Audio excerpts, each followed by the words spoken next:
আসসালামু আলাইকুম। ইলম ও জিকির হইতে পড়া হইতেছে 257। হযরত আবু হুরায়রা রাদিয়াল্লাহু হইতে বর্ণিত আছে যে যখন রাসূলুল্লাহ সাল্লাল্লাহু আলাইহি ওয়াসাল্লামের খেদমতে মৌসুমের নতুন ফল পেশ করা হইত তিনি এই দোয়া পড়িতেন। অর্থ: আয় আল্লাহ, আপনি আমাদের মদিনা শহরে আমাদের ফলে আমাদের মধ্যে আমাদের শাহে খুব করিয়া বরকত দান করুন। অথবা তিনি সেই সময় যে সকল বাচ্চা উপস্থিত থাকিত তাদের মধ্যে সবচেয়ে ছোট বাচ্চাকে সেই ফল দিয়া দিতেন। মুসলিম। ফায়দা: মধ্য মাপার ছোট পাত্র যাহাতে প্রায় 1 কেজি পরিমাণ ধরে। সা মাপার বড় পাত্র যাহাতে প্রায় 4 কেজি পরিমাণ ধরে।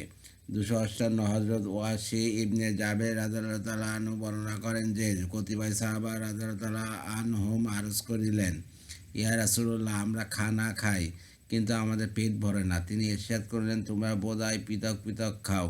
তারা আরজ করলেন, জি হ্যাঁ। তিনি ইরশাদ করলেন, তোমরা এক জায়গায় একত্রিত হইয়া আল্লাহ তাআলার নাম লইয়া খাও, তোমাদের খানায় বরকত হইবে। আবু দাউদ। 259। হযরত আনাস রাদিয়াল্লাহু আনহু হইতে বর্ণিত আছে যে রাসূলুল্লাহ সাল্লাল্লাহু আলাইহি ওয়াসাল্লাম ইরশাদ করিয়াছেন, যে ব্যক্তি খানা খায় এই দোয়া পড়িল, অর্থাৎ সমস্ত প্রশংসা আল্লাহ তাআলার জন্য, যিনি আমাকে এই খানা খাওয়াইয়াছেন এবং আমার চেষ্টা সামর্থ্য ছাড়া আমাকে উহা নসিব করিয়াছেন, তার অতীত ও ভবিষ্যতের গুনাহ মাফ হইয়া যায়। আর যে ব্যক্তি কাপড় পরিধান করিয়া এই দোয়া পড়িল, অর্থাৎ সমস্ত প্রশংসা আল্লাহ তাআলার জন্য, যিনি আমাকে এই কাপড় পরিধান করাইয়াছেন এবং আমার চেষ্টা ও সামর্থ্য ছাড়া আমাকে উহা নসিব করিয়াছেন, তার অতীত ও ভবিষ্যতের গুনাহ মাফ হইয়া যায়। আবু দাউদ। ফায়দা: ভবিষ্যতের গুনাহ মাফ হওয়ার যাওয়ার অর্থ এই যে আগামীতে আল্লাহ তাআলা আপন এই বান্দাকে গুনাহ হইতে হেফাজত করিবেন। বজলুল মাসুদ। 260। হযরত ওমর ইবনে খাত্তাব রাদিয়াল্লাহু তাআলা আনহু বলেন, আমি রাসূলুল্লাহ সাল্লাল্লাহু আলাইহি ওয়াসাল্লামকে ইরশাদ করিতে শুনিয়াছি যে যে ব্যক্তি নতুন কাপড় পরিধান করিয়া এই দোয়া পড়ে, অর্থাৎ সমস্ত প্রশংসা আল্লাহ তাআলার জন্য, যিনি আমাকে কাপড় পরিধান করাইয়াছেন, এই কাপড় দ্বারা আমি আমার সতর ঢাকি এবং আপন জিন্দেগীতে ওয়াদা সাজসজ্জা হাসিল করি, অথবা পুরাতন কাপড় সদকা করিয়া দেই, সে জীবনে ও মরণের পরে সর্ব অবস্থায় আল্লাহ তাআলা হেফাজত ও নিরাপত্তায় থাকিবে এবং তার গুনাহের উপর আল্লাহ তাআলা পর্দা ফেলিয়া রাখিবেন। তিরমিজি। 261। হযরত আবু হুরায়রা রাদিয়াল্লাহু আনহু বর্ণনা করেন যে নবী করিম সাল্লাল্লাহু আলাইহি ওয়াসাল্লাম ইরশাদ করিয়াছেন, যখন তোমরা মুরগির ডাক শোনো তখন আল্লাহ তাআলার নিকট তার মেহেরবানি কামনা করো, কেননা সে ফেরেশতা দেখিয়া ডাক দেয়। আর যখন গাধার আওয়াজ শোনো তখন আল্লাহ তাআলার নিকট শয়তান হইতে পাওনা চাও, কেননা সে শয়তান দেখিয়া চিৎকার করে। বুখারী। 262। হযরত তালহা ইবনে উবাইদুল্লাহ রাদিয়াল্লাহু আনহু বর্ণনা করেন যে নবী করিম সাল্লাল্লাহু আলাইহি ওয়াসাল্লাম যখন নতুন চাঁদ দেখিতেন তখন এই দোয়া পড়িতেন। অর্থ: আয় আল্লাহ, এই চাঁদকে আমাদের উপর বরকত, ঈমান, শান্তি ও ইসলামের সহিত উদ্দীত করুন। হে চাঁদ, আমার ও তোমার রব আল্লাহ তাআলা। তিরমিজি। 263। হযরত কাতাদা রাদিয়াল্লাহু আনহু বলেন, আমার নিকট এই হাদিস পৌঁছে আছে যে রাসূলুল্লাহ সাল্লাল্লাহু আলাইহি ওয়াসাল্লাম যখন নতুন চাঁদ দেখিতেন তখন 3 বার এই দোয়া পড়িতেন, অর্থাৎ ওয়া কল্যাণ ও হেদায়েতের চাঁদ হোক, ওয়া কল্যাণ ও হেদায়েতের চাঁদ হোক, ওয়া কল্যাণ ও হেদায়েতের চাঁদ হোক। আমি আল্লাহ তাআলার উপর ঈমান আনিলাম, যিনি তোমাকে সৃষ্টি করিয়াছেন। অতঃপর বলিতেন, অর্থাৎ সমস্ত প্রশংসা আল্লাহ তাআলার জন্য, যিনি অমুক মাস শেষ করিয়াছেন এবং অমুক মাস আরম্ভ করিয়াছেন। আবু দাউদ। ফায়দা: এই দোয়ার পড়ার পর সময় এর স্থলে মাসের নাম উল্লেখ করিবে। 264। হযরত ওমর রাদিয়াল্লাহু আনহু হইতে বর্ণিত আছে যে রাসূলুল্লাহ সাল্লাল্লাহু আলাইহি ওয়াসাল্লাম ইরশাদ করিয়াছেন, যে ব্যক্তি কোনো বিপদগ্রস্ত দেখিয়া এই দোয়া পড়িয়া লয়, উক্ত দোয়া পাঠকারী সারা জীবন সেই বিপদ হইতে নিরাপদ থাকিবে, চাই সে বিপদ যেমনই হোক না কেন। অত সমস্ত প্রশংসা আল্লাহ তাআলার জন্য, যিনি আমাকে সেই অবস্থা হইতে রক্ষা করিয়াছেন যাহাতে তোমাকে লিপ্ত করিয়াছেন, এবং তিনি আমাকে তার অনেক মাখলুকের ওপর সম্মান দান করিয়াছেন। তিরমিজি। ফায়দা: হযরত জাফর রাদিয়াল্লাহু তাআলা আনহু বলেন, এই দোয়া মনে মনে পড়িবে, বিপদগ্রস্ত ব্যক্তিকে শুনাইয়া পড়িবে না। তিরমিজি। 265। হযরত হুযায়ফা রাদিয়াল্লাহু আনহু বলেন, রাসূলুল্লাহ সাল্লাল্লাহু আলাইহি ওয়াসাল্লাম যখন রাতে আপন বিছানায় শয়ন করিতেন তখন নিজের হাত গালের নিচে রাখিতেন এবং এই দোয়া পড়িতেন, অর্থাৎ আয় আল্লাহ, আমি আপনার নামে মৃত্যুবরণ করি, অর্থাৎ ঘুমাই, এবং জীবিত হই, অর্থাৎ জাগ্রত হই।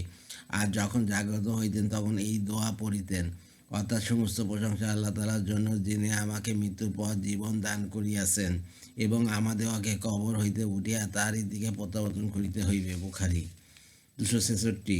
হযরত বারা ইবনে আযিব রাদিয়াল্লাহু আনহু বলেন, রাসূলুল্লাহ সাল্লাল্লাহু আলাইহি ওয়াসাল্লাম আমাকে ইরশাদ করিয়াছেন, যখন তুমি ঘুমাইবার জন্য বিছানায় আসিতে ইচ্ছা করো, তখন উযু করিয়া লও এবং ডান কাত হইয়া শুইয়া এই দোয়া পড়ো। অর্থ: আয় আল্লাহ, আমি আমার জান আপনার কাছে সমর্থন করিলাম এবং আমার বিষয় আপনার সুপার্দ করিলাম। আমি আপনাকে ভয় করিয়া আপনারই প্রতি আগ্রহিত হইয়া আপনার আশ্রয় গ্রহণ করিলাম। আপনার সত্তা ব্যতীত কোনো আশ্রয়স্থল ও নাজাতের স্থান নাই এবং আপনি যে কিতাব নাজিল করিয়াছেন উহার উপর ঈমান আনিলাম এবং যে নবী প্রেরণ করিয়াছেন তার উপর ঈমান আনিলাম। রাসূলুল্লাহ সাল্লাল্লাহু আলাইহি ওয়াসাল্লাম হযরত বারা রাদিয়াল্লাহু আনহুকে বলিলেন, যদি এই দোয়া পাঠ করিয়া ঘুমাইয়া পড়ো অথবা সেই রাতে তোমার মৃত্যু হয়, তবে ইসলামের উপর তোমার মৃত্যু হইবে। আর যদি সকালে জাগ্রত হও তবে বহু কল্যাণ লাভ করিবে। এই দোয়া পড়ার পর আর কোনো কথা বলিও না, বরং ঘুমিয়া পড়ো। হযরত বারা রাদিয়াল্লাহু আনহু বলেন, আমি নবী করিম সাল্লাল্লাহু আলাইহি ওয়াসাল্লামের সম্মুখে এই দোয়া মুখস্থ করিতে লাগিলাম এবং আমি শেষ বাক্য এর স্থলে বলিলাম। নবী করিম সাল্লাল্লাহু আলাইহি ওয়াসাল্লাম ইরশাদ করিলেন, না, বরং বলো।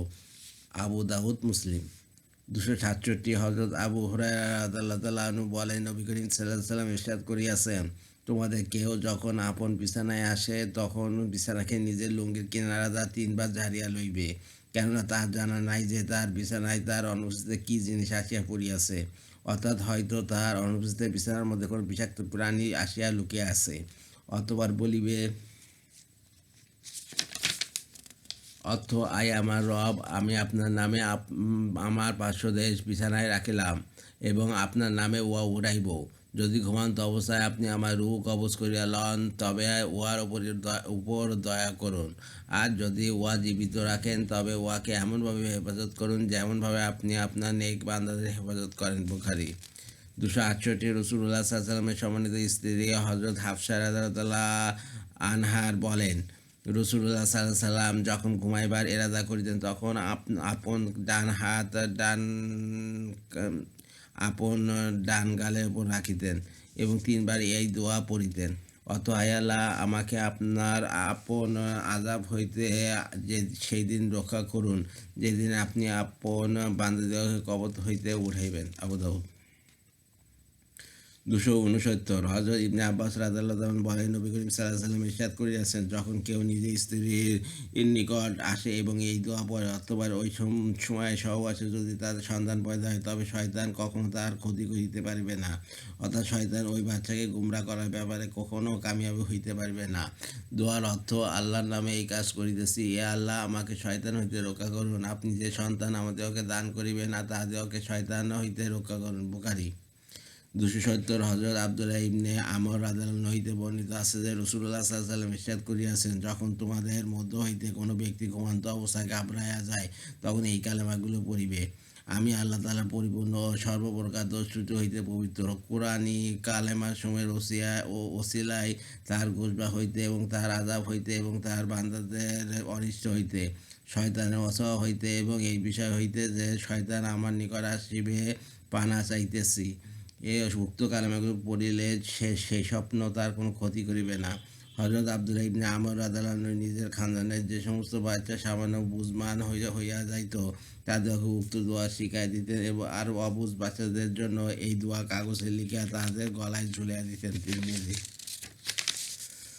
271। হযরত আবু সাঈদ খুদরী রাদিয়াল্লাহু আনহু হইতে বর্ণিত আছে যে, তিনি নবী করিম সাল্লাল্লাহু আলাইহি ওয়াসাল্লামকে ইরশাদ করিতে শুনিয়াছেন, যখন তোমাদের মধ্য হইতে কোনো ব্যক্তি ভালো স্বপ্ন দেখে, তবে উহা আল্লাহর পক্ষ হইতে, অতএব উহার উপর আল্লাহ তাআলার প্রশংসা করিবে এবং উহা বর্ণনা করিবে। আর যদি খারাপ স্বপ্ন দেখে, তবে উহা শয়তানের পক্ষ হইতে, তাহার উচিত সে যেন এই স্বপ্নের ক্ষতি হইতে আল্লাহ তাআলার পানা চায় এবং কারোর সামনে এই উহা বর্ণনা না করে। এইরূপ করিলে খারাপ স্বপ্ন তার ক্ষতি করিবে না। ফায়দা: আল্লাহ তাআলা পানা চাইবার জন্য আউযু মিন শাররিহা বলিবে, অর্থ: আমি এই স্বপ্নের খারাপি হইতে আল্লাহ তাআলার পানা চাইতেছি। তিরমিজি 272। হযরত আবু কাতাদা রাদিয়াল্লাহু আনহু বর্ণনা করেন যে, আমি নবী করিম সাল্লাল্লাহু আলাইহি ওয়াসাল্লামকে ইরশাদ করিতে শুনিয়াছি, ভালো স্বপ্ন আল্লাহ তাআলার পক্ষ হইতে এবং খারাপ স্বপ্ন যাহাতে ঘাবড়াইয়া যাওয়া হয়, উহা শয়তানের পক্ষ হইতে। যদি তোমাদের মধ্য হইতে কেউ স্বপ্নের মধ্যে অবস্থিত জিনিস দেখে, তবে যখন জাগ্রত হইবে তখন নিজের বাম দিকে দিন বা থুতু দিবে এবং এই স্বপ্নের খারাপি হইতে আল্লাহ তাআলা পানা চাইবে। এইরূপ করিলে উক্ত স্বপ্ন সেই ব্যক্তিকে ক্ষতি করিবে না। বুখারী 273। হযরত জাবের রাদিয়াল্লাহু তাআলা আনহু হইতে বর্ণিত আছে যে রাসূলুল্লাহ সাল্লাল্লাহু আলাইহি ওয়াসাল্লাম ইরশাদ করিয়াছেন, যখন তোমাদের মধ্য হইতে কেহ নিজ বিছানায় শুইবার জন্য আসে, তৎক্ষণাৎ এক ফেরেশতা ও এক শয়তান তাহার নিকট আসে।